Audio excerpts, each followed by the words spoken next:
welcome to the Great Detectives of Old Time Radio.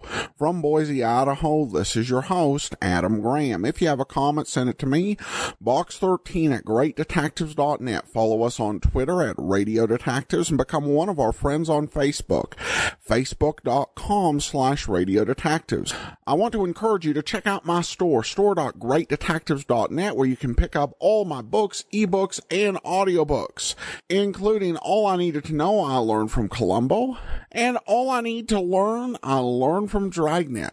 2 ebooks that examine life lessons from great fictional detectives and policemen, along with their careers and histories, as well as my first novel, detective novel, Slime Incorporated. Well, now it's time for today's episode of The Lineup. Original air date, April 22nd, 1952, and this one's the Corny Complainant's case. Ladies and gentlemen, we take you now, by transcription, behind the scenes of a police headquarters in a great American city, where under the cold, glaring lights will pass before us the innocent, the vagrant, the thief, the murderer. This is The Lineup.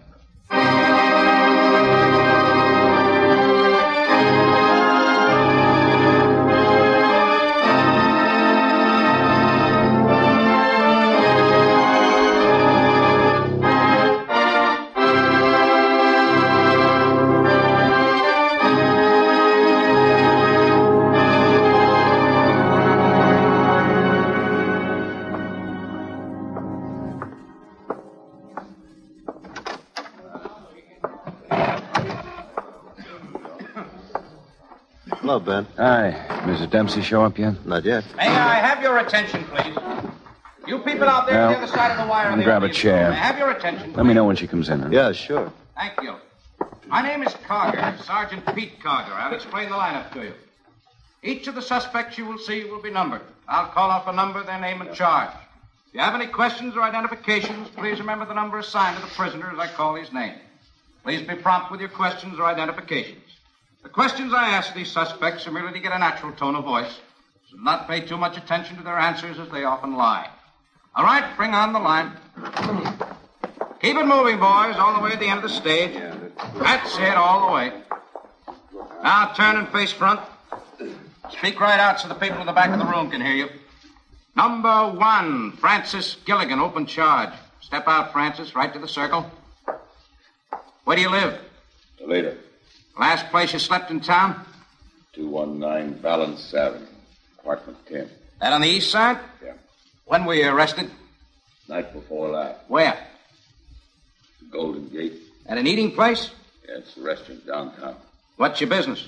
Plumber. You'll have to speak louder. A plumber. That's more like it. Anyone with you when you were picked up? I was alone. You have a gun? No. Any weapons at all? No. How about the sap? Oh, yeah, had that a weapon? What were you going to do with it? Nothing, just carrying it. Where'd you get it? Found it. Where? Lying on the ground in the park. Okay, Francis, slide on down the line. Number 2, Russell Pollard, grand theft auto. I didn't steal nothing. It's all a mistake. We all make mistakes, Russell. Tell us your address. Elliott Hotel. It's on Glenarm or Tremont. I don't know which. How long you lived there? Couple of days. Where'd you come from, Russell? Cheyenne, Wyoming. Anyone arrested with you? Guy named Dale. Ben. Dale Gregg? Mrs. Like Dempsey that, called. yeah. She's at the Dale 69th Gregg, Street Station. number 14. Know what you doing there? On her way What'd here, you she work, got Russ? picked up for Not drunken working driving. No, When you all working, Russell? You won't say anything. Laborer. She wants you to get her out. The railroad last We get her on. yard. You own an automobile? Boy. Oh. I'll see you upstairs. Yeah, Ben. Number 3.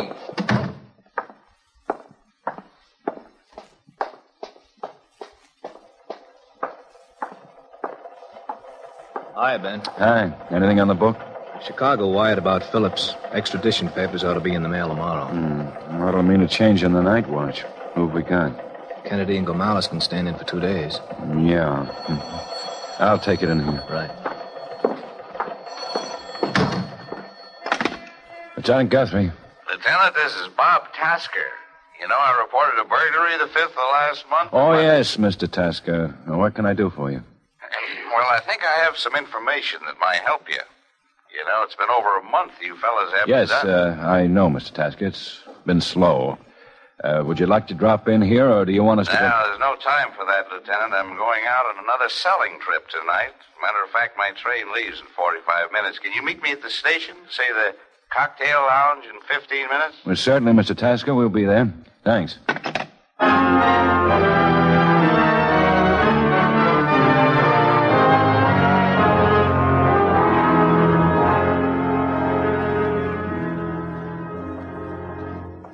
I guess that's the one he means, Ben. It's the only one open. Yeah.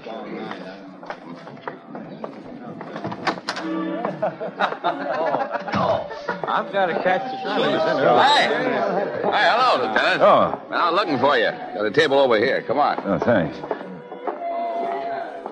This is Sergeant Asher, Mr. Tasker. Glad to meet you. Buy you a drink? No, thanks. How about you, Sergeant? Thanks. Sure? Yep. The train leaves in a little while. I travel, on the road most of the time. I hope this isn't a lot of trouble for you coming down here. No, not at all. Had to drop by the station myself, but I just didn't want to until I thought about it a little more, and I already had. I wouldn't want to cause you any trouble. We pulled the report on the burglary of your apartment, Mr. Tasker. Nothing been recovered yet, I suppose. Well, we're still working on it. Yeah, I'll bet. What does that mean? Things stolen out of my place over a month ago. After I called, it took the police half an hour to get somebody out there. A couple of policemen not dry behind the ears yet. Nobody down there cares. No skin off their nose. A man's been robbed, things taken from his place, and then left. Yeah, I know the setup. Well, then it takes time to work these things out, Mr. Tasker. Sure, I know. Typewriter, camera, thought a lot of them. They're gone now. Police don't care. Well, the robbery detail has a description of everything stolen from your apartment. It's on the bulletin every day. Yeah. Every second-hand store and pawn shop in town is being covered. Yeah, sure. I know how it works, I told you. Yeah, well, every day we recover stolen property. When we find your things, we'll let you know. Yeah, sure, you will. I get it. The brush on. Look, Tasker, do you have anything to say when you asked us to meet you here? Sure I did. Now, don't get the idea I had a couple of drinks and just called up to talk to somebody. I got something on my mind. It's been on my mind for a month or so now. I've been around. Your train leaves pretty soon, Mr. Tasker. Well, maybe we all ought to have a drink together. Thanks, no. Thanks again. Okay.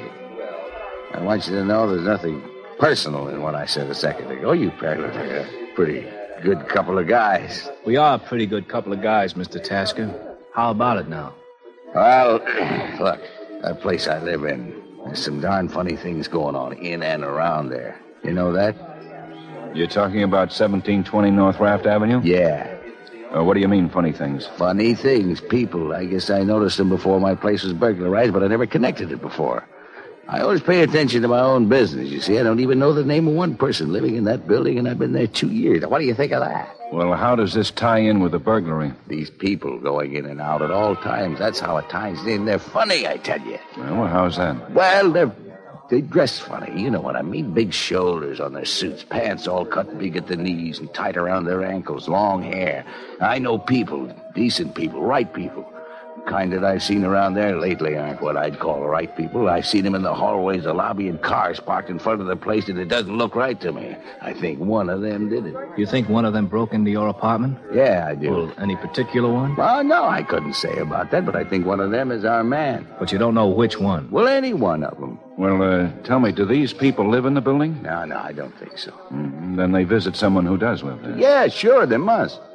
Do you know who they visit? Nope. Why do you think one of these people might have something to do with the burglary? Well, funny, I tell you. You ever have a feeling about something? You know what I mean? Well, sure you do. You two been in the police department and all that. You gotta know. Yes, Mr. Tasker. Well, a week ago, I got in from Asheville. See, about 8 at night, and 3 of them were sitting there in the lobby, all slouched down on the couch. A couple of guys and a girl. They all just stared when I walked across to the elevator. Not a word. You see what I mean? Yeah, I see. All of them youngsters, 22, 23. That little place cost me $145 a month furnished. People like that draped around the lobby make it look like a dump, huh? Yeah. Sure. Hey, sure you want to have a drink? No, thanks. No. And when I was leaving there tonight, a fella standing in the lobby. Funny-looking guy. When I passed him, he said something to me. I stopped and I asked him what it was, and he just looked at me and says, "You uptown, man?" Does this man live in the building? No. Would you recognize him if you saw him again? Sure. What'd he look like? Well, tall, about your height, maybe 150. Had on a dark suit, red hair. How old? 40 or so. Any idea who he might have been seeing there? Oh, yeah, the manager.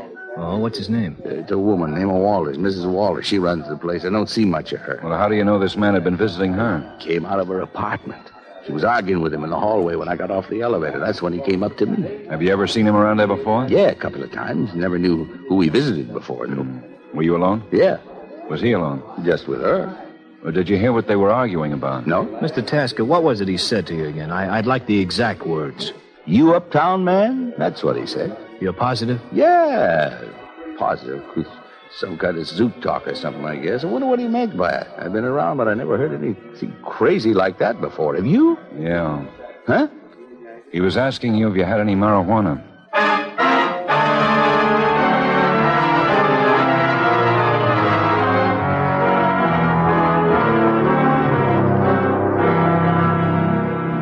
Yes, I'm the manager here. What is it, officers? A couple of hours ago, you were seen talking to a man. Tall, red-headed man. Is that right?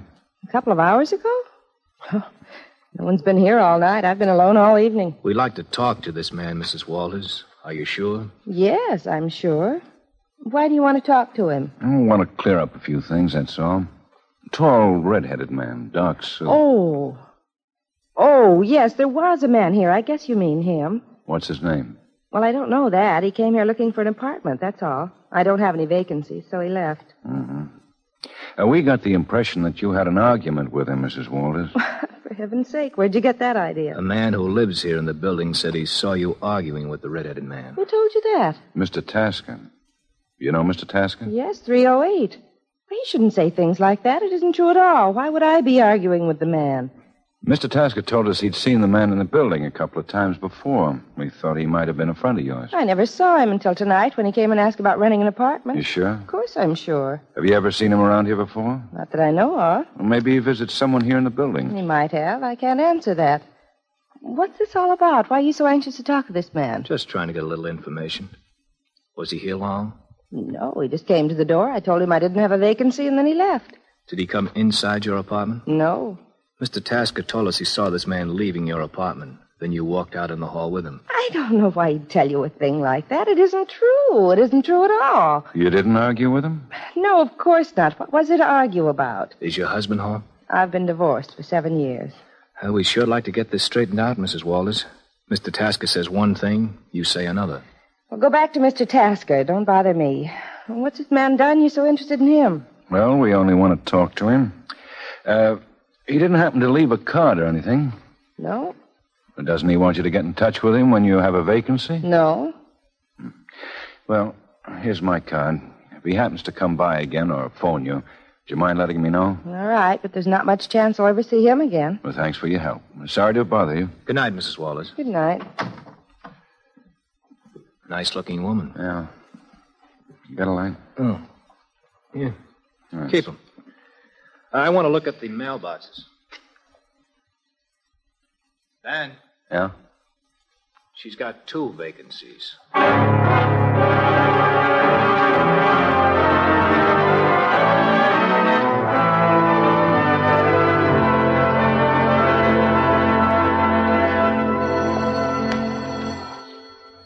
Excuse me, Ben. Hold on just a minute. All right. Records and identification, Alexi. Yeah? Booking number? Okay. Half the place is out with a cold. Working kind of short-handed. What you got, Ben? I like a making one on this one. Let's see. Margaret Marion Walters, huh? Yeah. Grab a stool. I'll see if we have anything. Okay. Watch a cigarette. Oh, get on you? None. Oh, I'm getting hungry. I could go for some of Charlie's ham and eggs myself. Me too. Guy can sure grill a piece of ham. Ben, Yeah? you and Pete want to come in here for a second? Sure.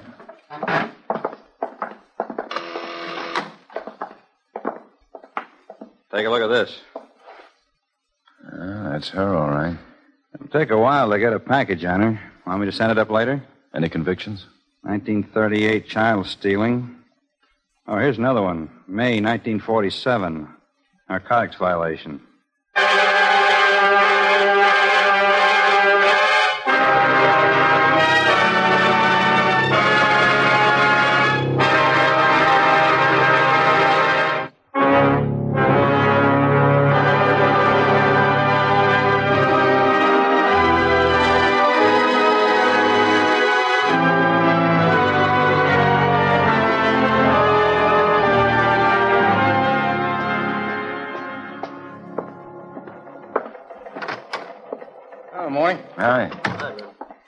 narcotics checked through for us.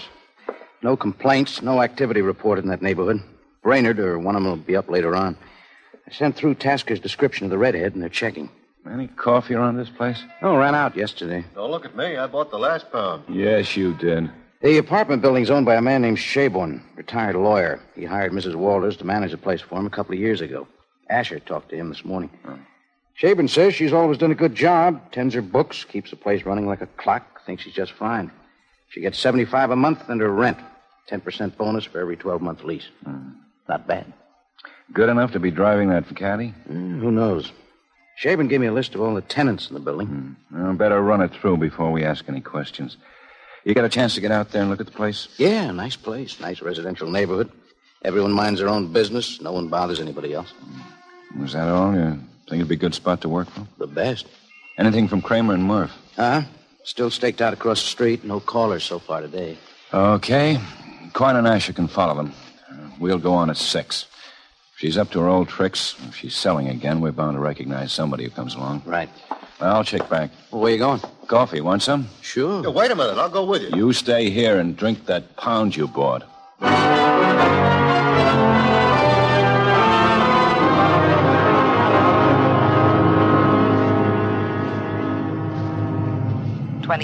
A 415 at 1657 Brentsdale Road. See the woman. 73.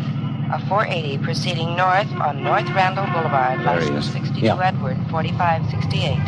62 Edward 4568.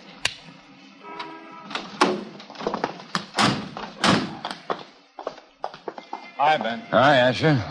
She been in all day? Hasn't stirred. 3:15, a man and a woman went in to see her, stayed 10 minutes, checked the license tag with DMV. People name of Robinson, 1105 North 8th Street. R&I didn't have anything. Looked like apartment hunters. 2 hours early, a man from Columbine Laundry Service, another one selling brushes. Both of them working the whole neighborhood. Anything else? Yeah, 20 minutes ago, a tall guy in a brown suit went in to see her. Drove a gray Ford coupe. I looked at the registration. Thomas P. Jepson, 11691 Bell Avenue. He might be what we've been waiting for. I called R&I for a make on him. Dozen arrests, 2 convictions, petty theft and possession. Want to go out and get him? Yeah. Don't have to, Ben. He's still in there.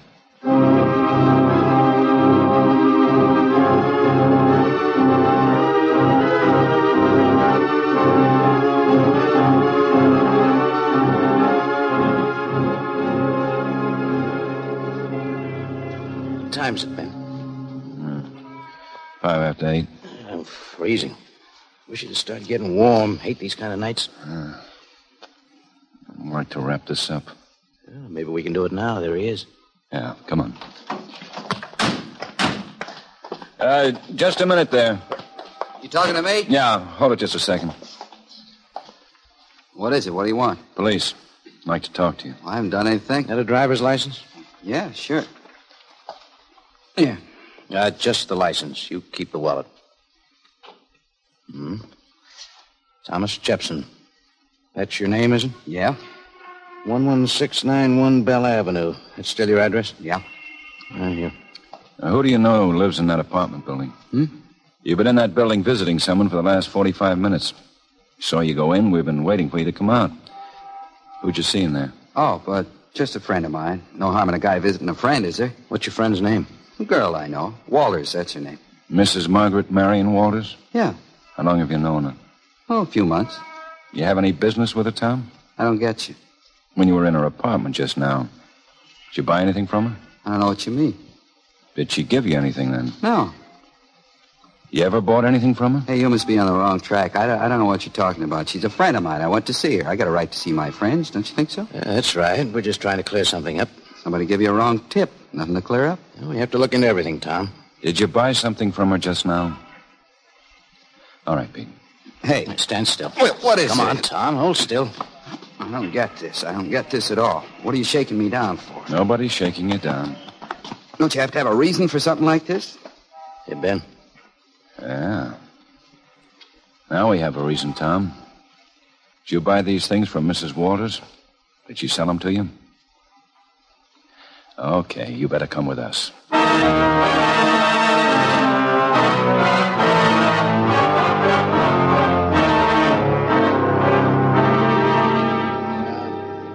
Full name? Thomas Paul Jepson. When were you born, Tom? August 7, 1911. Blue, pale, medium. Turn your head. Now the other side. Okay. Well, Tom? Well, what? What are you booking me for? I haven't done anything. We were hoping you'd be smart about this. What do you mean, be smart? I don't know what you're talking about.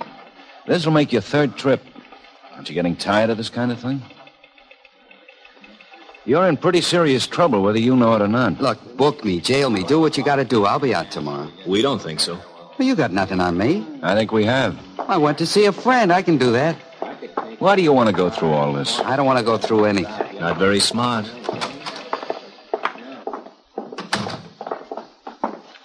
All right, sit down, Tom. What are you doing for a living these days, Tom? I work. Where? Selling tip sheets at the track. Doing pretty well, are you? Okay. About my car. You just gonna let my car sit out there on the street all night? They'll tow it into the city garage. It'll be okay.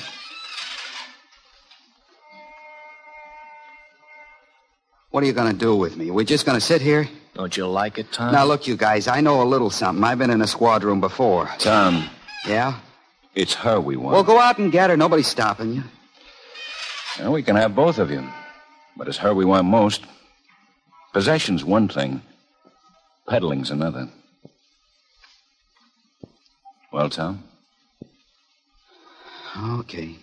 She's been peddling. Yeah, Ben. You can bring Mrs. Walters in.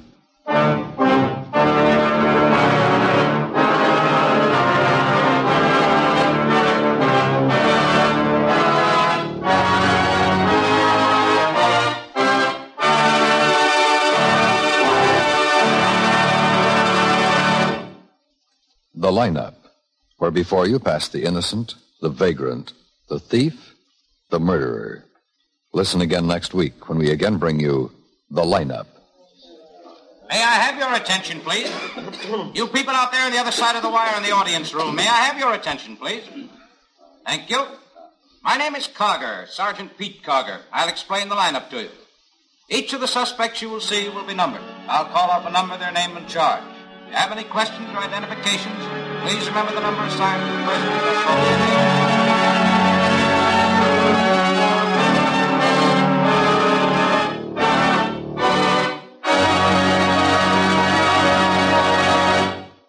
The lineup, starring Bill Johnstone as Lieutenant Ben Guthrie and Jack Moyles as Sergeant Pete Karger, was written by E. Jack Newman with music by Eddie Dunstetter. Featured in tonight's cast were Clayton Post, Victor Perrin, John McIntyre, Peter Leeds, Virginia Gregg, and Tyler McVeigh. The lineup was transcribed in Hollywood by Jaime Del Valle.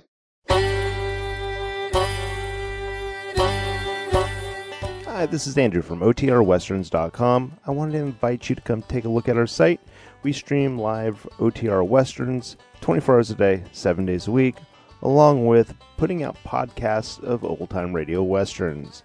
Check us out at OTRWesterns.com. You're listening to The Great Detectives of Old Time Radio with Adam Graham. Now let's get back into the show.